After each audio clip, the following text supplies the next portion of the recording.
is the ZC Show, the podcast that doesn't deserve an intro. Here's your host, Zach Clark.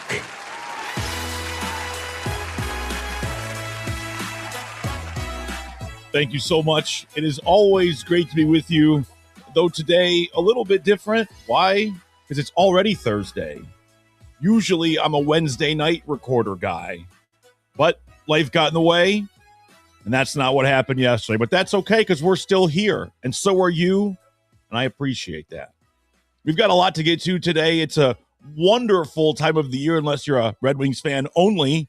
Then today is not going to be as much fun. But for the rest of you, yes. We're going to talk Michigan and Arizona Final Four on Saturday. I think this is the game of the tournament. I think this is the default title game. I think this game should have been on Monday, but it's on Saturday. We're going to talk about it. We're going to enjoy it, and you're going to get mad at me, most of you at least, in my Michigan audience, my state of Michigan audience, that is. I'm sure some of you Sparties won't mind some of this. And look, I've got a lot of respect for Michigan. That'll become very clear throughout this episode. That I can promise. We will also talk Pistons. I can't believe it's been almost 2 decades since they've won the division. That drought is over. It's amazing to think about what's happened in between then and now and how they got here. The turnaround has been nothing short of miraculous. There was some buildup. It didn't happen overnight, but it felt like it kind of did happen overnight. And then Friday is my absolute favorite day of the year in the city of Detroit. Nothing beats Detroit Tigers opening day. I mean, I guess the only thing that would beat Detroit Tigers opening day would be like, pick your championship parade, certainly.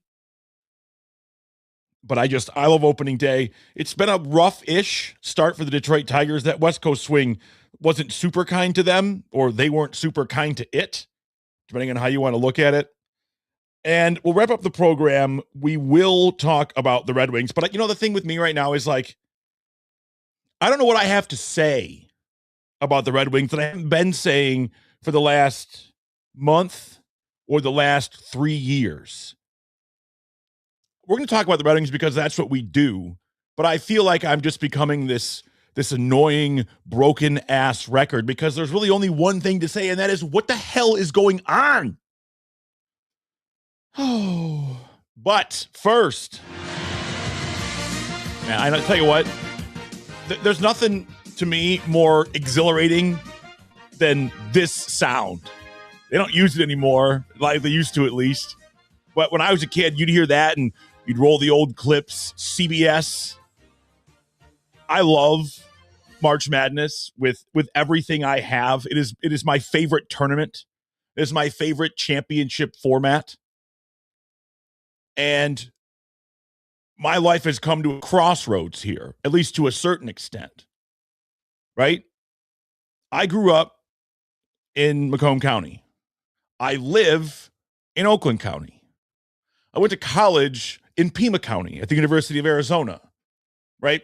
I am 40 minutes from Chrysler Arena, but my heart lives at the McHale Center on One Championship Drive in Tucson, Arizona. But look, this is going to be, I would say it should be, but it's going to be, this is going to be a game for the ages. I don't know how many of you are really into the numbers. I can and I can't be. It depends on how simplified the numbers are, despite how much they may tell you. If we start getting into really high-end statistical breakdowns, I start to lose interest. But I have always respected Ken Pomeroy, the Ken Pom system. His metrics go back to 1997, the last time Arizona won a championship, by the way. And statistically speaking, this game on Saturday, the second of 2, it'll follow UConn and Illinois, is the greatest Ken Pom matchup in the history of the database. 3 decades. We're looking at something that defies logic in this tournament. You have 2 juggernauts that have been 1-2 in the metrics all season long, right? And, usually you get to this point, the Final Four, they're all good teams. Nobody gets to the Final Four accidentally. I don't care if you're a Cinderella or not. I don't care if you're George Mason. I don't care if you're Duke. Doesn't matter. Nobody gets here accidentally. But usually you get a matchup like a top 5 offense playing a top 20 defense. Pretty common this time of year. What you get is Michigan, number 6 offense, number 2 defense, against Arizona's number 4 offense and number 1 defense. Every second of this game is going to be so hotly contested. Every possession is going to be a battle of elite on elite. I mean, Ademara and Morez Johnson, top 30 in height. Arizona's Koa Pete and Mo Krivas, top 10 in rebounding, rim finishing. Michigan is the second best defense in the interior in the country. And Michigan, you know what they want. They want to fly. They're top 20 in tempo. Arizona can play fast, but they would rather grind you out. One of the keys to this game for Michigan, can they force Arizona into a high possession game, right? They bank either on their field goal percentage, how effective their field goal percentage is, which currently in the top 3 in the nation. But Michigan has scored 90 points in each tournament game so far, 48% from downtown. If I'm a Michigan fan, that's a very polarizing number. I am thrilled because I have seen guys starting off the bench like Roddy Gale have been excellent from downtown. I mean, I don't have to tell you about Cadeau. But can you bank on a 48% clip continuing? And the answer is maybe. We don't know. We're going to find out. Is Michigan good enough to keep shooting like that? Yes. Are they smart enough to pivot if they can't shoot like that? Also, yes. These teams are both veteran laden. I know that Arizona's got 3 freshmen, but they've got 2 guys off the bench this year that started last year. Both of these teams play high IQ basketball. They're both really well coached. And Arizona's defense is built to make you rely on those 3-pointers. They hold you to about 31% behind the arc, which is, that's elite defense. And here's the thing about Arizona. I don't know how much you've paid attention. I've seen every game this year, of course. And it's not just about not shooting threes. They take them away from you. But when I talk about not shooting threes, I mentioned earlier that Michigan has 90 points at least in each game in this tournament. Arizona scored 109 points against the Arkansas Razorbacks on 5 of 8 shooting from downtown. 60 paint points at the free throw line. And they've got this baseline trap. It's where Arizona can destroy you. It can be stopped, but it's not easy. They love to drive the baseline to suck in the help defense. Either then, they can dump it to the opposing big or draw that reach and foul. And I'll tell you what, we'll talk about this. I think the officiating in this game is going to be so important. It's important in every game, but because of the way these teams play inside, the way these teams lean on massive bigs, defensive rebounding has been human at times, that 41st in Q1 quadrant 1 games. If the refs call everything, Michigan may get tentative on the boards to avoid over-the-back calls. And that's when a guy like Tobe Awaka, who is just, he's a machine, will feast on second chance points. His offensive rebounding margin is insane.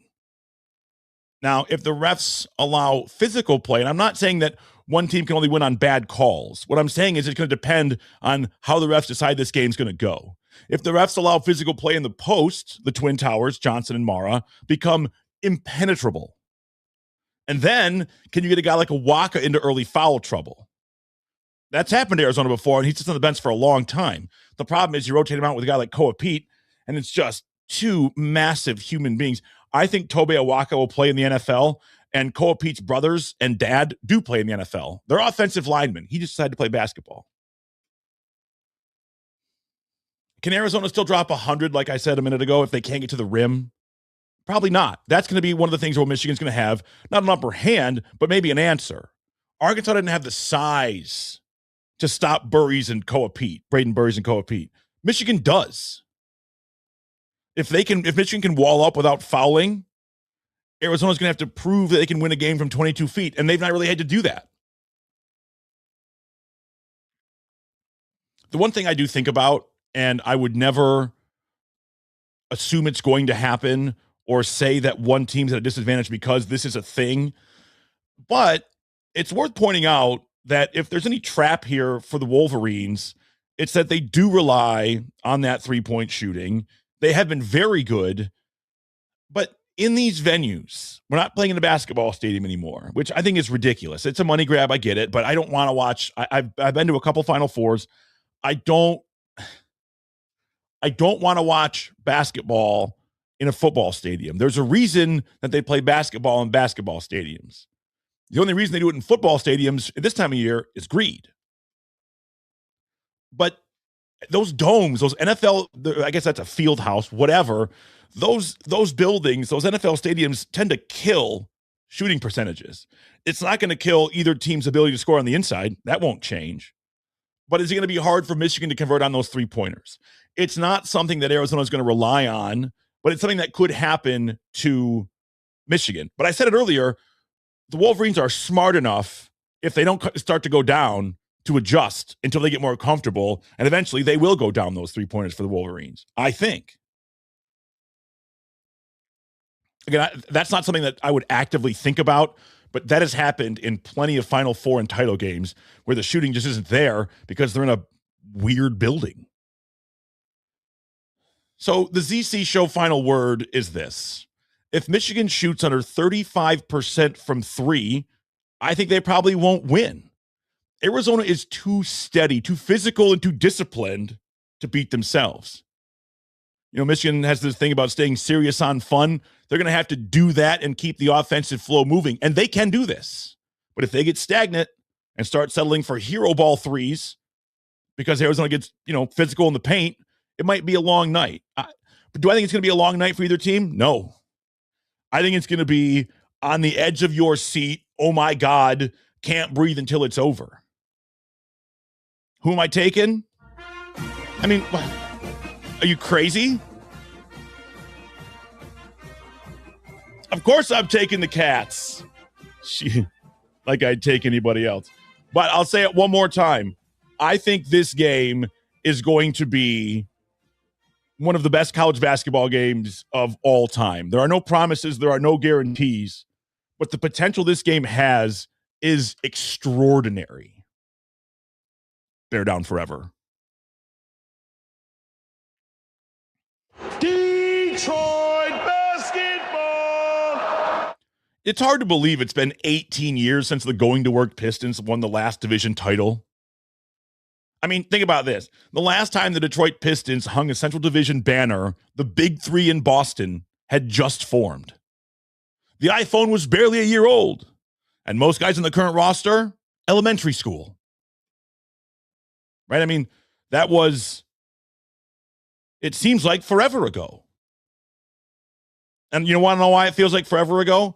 Because in that 18-year gap between Flip Saunders and J.B. Bickerstaff, guess how many coaches the Pistons have had? Guess how many? You better have said 10, because that's the right answer, unfortunately. I mean, that is you're averaging less than 2 years a season. It's been disaster after disaster after disaster. Dwayne Casey we talk about Bickerstaff. Dwayne Casey allowed this Pistons team to at least stabilize. I don't think a lot of the things that happened when he was the coach as a result of the negatives were his fault. The roster construction was disgusting. We'll talk about that in a second. But there's no question that J.B. Bickerstaff has taken this team to another level. That's returned this team to a time when they were doing this for 10, 15 years in a row. I mean, just 2 seasons ago, your Detroit Pistons, my Detroit Pistons, tied the NBA record with 28 straight losses. They won 14 games last year, 55 wins this year, and there's still games to be played in a division champion. It was 14 wins 2 years ago. They made the playoffs last year, obviously. Man, that series against the Knicks was so much fun. But in 2 years, you pick up 41 wins. It's one of the greatest turnarounds in the history of the league. And they made the playoffs last year, like I said. So a year after they win 14 games, they make the playoffs. The next year, they win the division and are likely going to be the 1 seed in the Eastern Conference. That's incredible. Amazing. So before we go on and talk about the current Pistons, like, what happened? Why was the current drought so long? You know why. I know why. It was obvious. The Pistons were the worst on draft day. The end of Joe Dumars' time, well, a lot of Joe Dumars' time, SVG, and Ed Stefanski. I mean, gross. I actually like Stan Van Gundy. I enjoy him on TV. I know a lot of people don't. I do. Not a good GM. I mean, let's just name a few here. I mean, and you know, sit down and grab a tissue maybe. 2010, they took Greg Monroe instead of Paul George. In 2011, it was Brandon Knight over Clay or Kawhi. 2013, KCP over Giannis. 2015, maybe the worst one, Stanley Johnson over Devin Booker. 2017, Luke Kennard over Donovan Mitchell or even Bam Adebayo. 2020, Killian Hayes over the Tyreses, Halliburton and Maxey. All those picks were top 12 or better. 5 of the 6 were in the top 10. And that's not all. But wait, there's more. Don't forget the mid to late first rounders that just disappeared into the abyss. Henry Ellison in 2016, Seiko Doumbouya in 2019, right? Like, they were supposed to be these modern forwards, but instead they were just terrible and barely played in the league at all. But then in 2020, things change, right? Enter Troy Weaver, and from there, enter Cade, Duren, Asar. But the winning didn't follow. The floor was being constructed, but Weaver looked over that 28-game losing streak, which is why in 2024 he got fired. And then Trajan Langdon and JB Bickerstaff have made a hell of a combo here. I mean, bringing in a guy like Tobias Harris. You could say that Weaver had a collection of talent, and it became, under Bickerstaff and Langdon, a real basketball team that could win basketball games. When you talk about the now, I mean, Jalen Duren, we're witnessing a superstar transition or transformation. It's a debutante ball. Over his last 10, Duren's averaging 25 and 11. On Tuesday, I mean, he destroyed the Raptors. 31 points on 12 of 13 shooting. This guy's a hero. Currently the betting favorite for most improved player. I mean, could he be an all NBA player? Hell yeah, he could be. Why not? I mean, he's been a huge reason, among others, that the Pistons have been able to survive without Cade Cunningham, who, you know, they're likely not going to get before the playoffs, which, you know, it is what it is. Right now, Detroit has a 4-game lead over the Boston Celtics. 6 games left, 55 and 21. I mean, the math really is in Detroit's favor. Don't test me on the math. You'll make me cry. But I think I can say this. I mean, I can say it. I don't know if it's going to be right. If the Pistons win their next 2 games, or if they win 1 and Boston loses, the road to the NBA Finals runs through Woodward Avenue. The math is heavily in the favor of your Detroit Pistons. So the ZC Show final word, outside of the admiration for the turnaround this franchise has made, is that the biggest storyline continues to be the health of the roster. If Cade Cunningham can use these last 6 games to ramp back up from that lung injury, and Jalen Duren continues to be this baby Shaq, and in the run that he's on as baby Shaq, Detroit's not just a 1 seed, but they're the team to beat in the East. There's no question about it.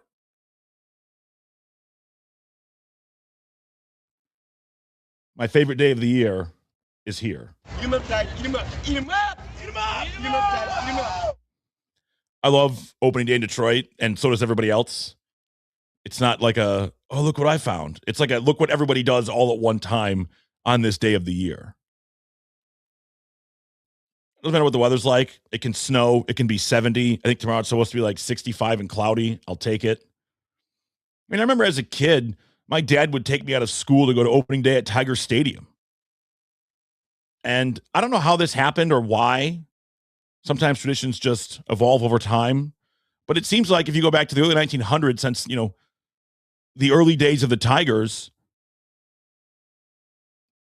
you would take your kids out of school, skip work, and go watch baseball.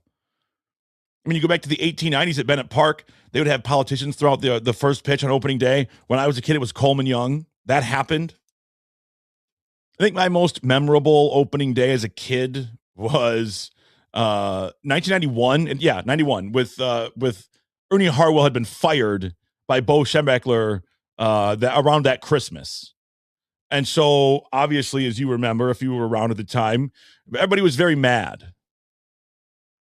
And there was a variety of protests and T-shirts and bumper stickers. But like the main form of protest on that opening day was these Ernie Harwell like masks. They were like full size, but like paper masks. And people had poked the eye holes out of them and were wearing them as masks. And I remember thinking it was kind of creepy because anytime you just poke eyeballs out of something, like a dead eye look. But I just remember, loving Ernie Harwell and being so upset when that had happened and thinking like, this is what happens. I'm 6 years old, right? Or not even. And it's like, this is what happens when people get mad as a collective. I don't know. That was something I'll never forget. I mean, people stopped buying Domino's pizza for a while, right? Because at the time it was Tom Monahan. And as you know, Detroit is always alive with something. I mean, just a couple of weeks ago was the St. Patrick's Day parade in the city, which I absolutely love. The Marche de Nain Rouge was the weekend after that. And, even though it's cold in the wintertime, campus marches is great in the wintertime, right? The holiday lights, the skating rink. But opening day for the Tigers is like, it's not the start of summer because that's Memorial Day, but it's like the sign that you can start really thinking and getting excited about summertime in the city. There's a warmth to the game even when it's cold. You see parties all over the cities, bars, open spaces inside of the stadium. It's just an iconic Detroit day. I'm going down there with my friend Dave. We're going to get all kinds of content. It's going to be awesome. So far, and tell me where I should go. So far, we're going to Second Best, Nemo's, the Old Shillelagh, and Legends. Where else should we go? It's a day of fun and frivolity. I can't wait. But before we get to opening day, it's been a frustrating start for the Tigers. And I mean, let's talk Justin Verlander. He's made a career, yes, out of being a slow starter and an elite adjuster. But at 43 and one strikeout to start, look, his fastball is off by an inch or two. He's not going to blow it by anybody anymore. The Diamondbacks were essentially on time for everything. They recorded 7 batted balls with an exit velocity over 100. I mean, Corbin Carroll had a triple and a 3-run bomb. And you only punch out one guy. Look, it's one game. I'm not going to worry about it, but it's a sign that the hitters aren't biting. So as good as Justin Verlander is at adjusting, he's going to have to get better at it faster. Like now. He'll debut in Detroit on Sunday Night Baseball. And again, I'm not saying the sky is falling. I was just, when you sign a guy that's 43 years old, you assume some risk. And the risk is just that age has caught up with them. And maybe it hasn't. Sample size very small.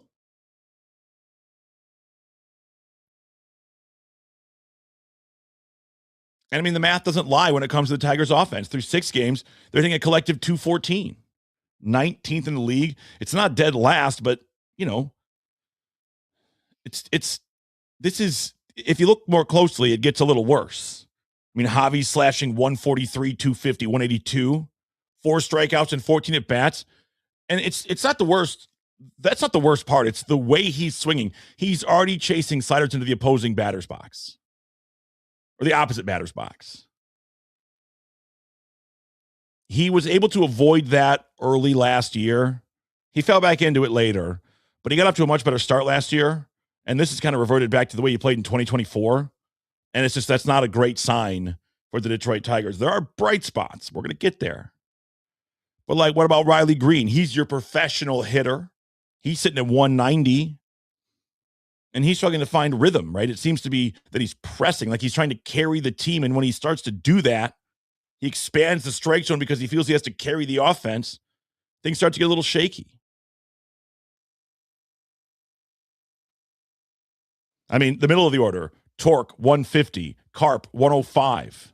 If not for Colt Keith at 389 and McGonigal at 333, this team might have no wins.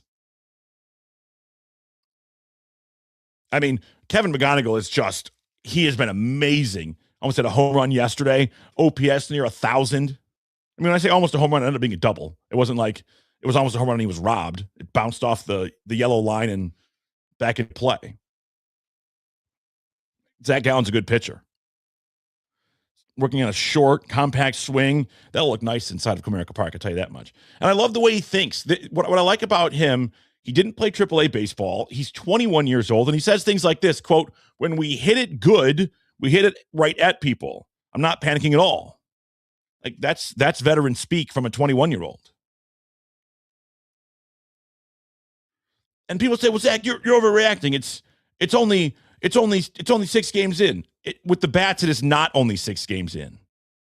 It is 188 games in, or 168 games in, because the bats were not very good last year either. It was a huge problem. If the bats were hot all last year and they started like this in 6 games, I'd say, okay, you be patient. But this time, I mean, I guess I'll be patient. What other choice do I have? But this is a carryover. It's not something new. It's a continued problem from a year ago. So when it comes to the offense, I'm not having the, it's only 6 games in. No, it's not. Look, bright spots. I mean, Scuba was great yesterday. That 1 home run in the first inning. If you can't score more than 1 run, forget about it. If you even can't score 1 run, the Tigers couldn't even do that. Scored no runs on Scuba Day. Shame on you. How about Framber Valdez, though? The opening series against the Padres, he looked exactly like he's a guy that was worth $115 million. La Grasa. 6 innings pitched, 7 hits, 1 earned run, 1 walk, 5 strikeouts, 88 pitches. 60% ground ball rate, massive. No home runs to a very dangerous Padres lineup. And to me, the big takeaway is he only walked 1 batter. When Framber is on, he's filling the strike zone and letting his sinker do the dirty work. If he can give you that like 6 innings, 1 run performance on Friday against the Cardinals, you should have a nice day on opening day.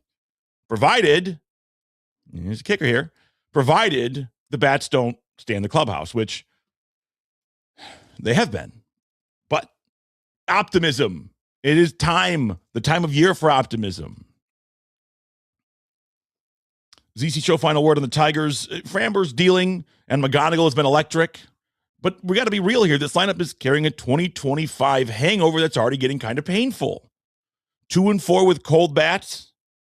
But you know what? Tomorrow, none of that matters. Opening day in the 3-1-3, the ultimate reset button, and one of my absolute favorite days of the year. So we're going to enjoy it. I'm going to go out there tomorrow, have a ton of fun. I hope I see you down there. I hope I see everybody down there. Let's get out there and enjoy a wonderful day in Detroit and support those local businesses. Is it even worth talking about the Wings? I don't say that to be like an ass. Kind of. But seriously, do you want to hear me just keep saying the same damn things over and over again? Because I can do that, but I don't have anything new to say today. This is not a playoff team. This is not the franchise I grew up with watching. This isn't just a drought anymore. It's a decade of irrelevance. If they miss again, which, I mean, about a coin flip right now, and if I'm a betting man, I'm not taking the Wings to win that flip, they will officially hold the longest drought in the NHL. We used to laugh at Buffalo, and I miss being able to laugh at Buffalo. But now we're Buffalo. The Sabres have 100 points leading the division. The Red Wings are fighting for their lives for the right to get swept by Carolina in the first round. Oh, Zach, you're so cynical. I don't care. Wow. Tell me to feel otherwise. Why should I be hopeful? Why should I be optimistic? I don't come on this podcast and just yell, shout, and scream and complain. But I'm having a really hard time finding any kind of positive here. What do you want me to say? DeBrincat's had a good season. That's nice. I got about nothing else. The March meltdown has become a Detroit tradition. 2024, 8-12-3 finish. Missed. 2025, 9-13-2 finish. Missed. This season, tied for first in late January. Since then, 6-9-3. And what bothers me the most, this team knows how to fold the moment the lights get bright in the spring. They are currently 22nd in the league in scoring because when 71 goes away, when he's not on the ice, it looks like everybody else is playing with a weighted puck. I know Larkin is good. I know Larkin is the captain, but why does he hold so much weight? Why can they not play with him at all? Or why can they not play at all when he's not on the ice? He got hurt against Florida right after the deadline. Not ideal. But since then, it's been a tailspin. 3 straight at home they've lost, 4 of the last 5. 28th in the league on 5-on-5 goals. If Larkin's not driving the bus has no engine. We talked earlier about the Pistons and their turnaround. How for a while the Pistons had one good player and a bunch of dudes. Then they had a collection of a couple good players and a bunch of dudes. And then they became a winner, a complete team. The Pistons have done that in 2 seasons. This is 7 for the Red Wings in this current iteration. What's going to change? What's to make me think if the Red Wings don't make the playoffs and the Red Wings don't fire Steve Yzerman, that the same damn thing won't happen next year? You can't tell me that because you have nothing other than data that shows me that's exactly what's going to happen. No, Zach, it's not over. Okay, fine. You're right. Tonight, it's Thursday. If the Wings can win, they're in Philly. It's a 4-point game, right? Huge swing. This is one of your competitors for a playoff spot right now. If they can win, great shape. Well, no. If they can win, they'll stay alive. If they lose, start booking your tee times. It's over. If they show up and play with fire, maybe they can shake that apathy. I mean, you get down 3-0 against Pittsburgh, you lose 5-1. Like, you have to win. There is no later. There is no, well, we'll get there. No, you have not gotten there. It's too late. Apathy is not just a feeling. It's the correct response right now. And I'm not telling people to stop liking the Red Wings. I'm not telling people you're stupid if you still believe. I'm just saying I can't believe anymore because the evidence I have shows me that this is where we are. This is what it is until something massive changes. So the ZC Show final word here, the Red Wings are kind of like, they're kind of like the toxic ex of Detroit sports. They promise they've changed every December. Baby, it'll be different. I'm a new man. I've learned from my mistakes. I want you back. And then in January, you're like, hell yeah, look at that guy. He's changed. He cares.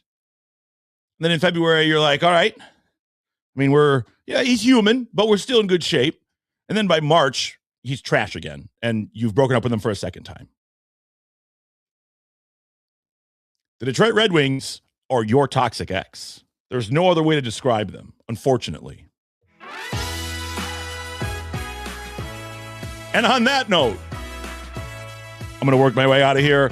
I thank you all so much for joining, whether you're watching on YouTube or Twitch or you're listening on your favorite podcast platform. We do this Wednesdays at 7 o'clock. You can find it the next day on your favorite podcast app, like I said. Give us a rating, give us a follow. Get out there and enjoy the weekend. Have fun on opening day. I hope to see you. And you know what I'm going to say here? Go Cats. I think they take Michigan down. I do. We'll see what happens. Enjoy your weekend, y'all. Peace.